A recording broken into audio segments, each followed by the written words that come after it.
Rito sa Morong, sa UniArt Plaza, merong best fried chicken in town. Well, arguably kasi, pero parang halos lahat nga ng kilala ko. Ito yung sasabihin kapag pinag-usapan ay fried chicken sa Morong Rizal. Ito yung Camillus Manok. Camillus Manok. Ayan. Puntahan natin. Ayan, ang Camillus Manok. Tagal na to, 90s pa yata o 80s. Meron na nitong itong manok na to eh. Ayan. Legita. Ang pinakamasarap rito yung yung sauce.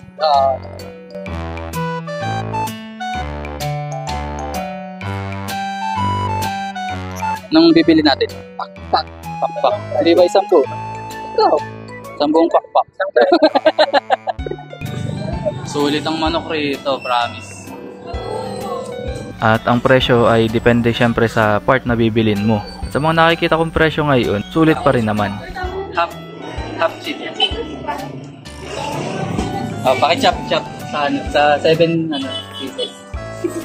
Medyo wala. Hindi, paki-chop.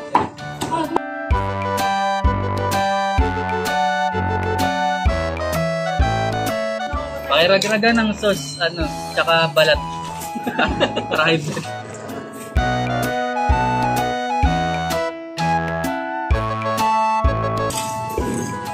Ano po tinutuo. Joke lang. Yes. Tinutuo. 138 po. At sa halagang 138 pesos, meron na tayong kalahating manok na pinirito. Talagang binabalik-balikan namin kapag napapauwi rito sa Morong. Ayan, ito ang Camillus Manok. Mamaya kakainin natin sa bahay nila dyan. Panja, bumili ng soft drinks. Ayan. Not sponsored. At saka yan, taro na natin ng Camillus Manok. Camillus Manok. Yan. Chicken. Kain tayo muna. Kain muna kami kila Monja. Saka mag-charge. Hindi ko alam kung maganda yung kinalabasan ng mga huling na-i-record namin kasi nalobat pala yung yung mic. Yan na ang Camillus. At ang raming sauce. Yan. Yan ang pambato talaga ng Camillus. Yung sauce. Kakain na kami. At sa mga mapaparaan sa Morong o mararayo, huwag niyong kaligtaan na tikman ang Camillus Manok. Not sponsored by the way, baka naman.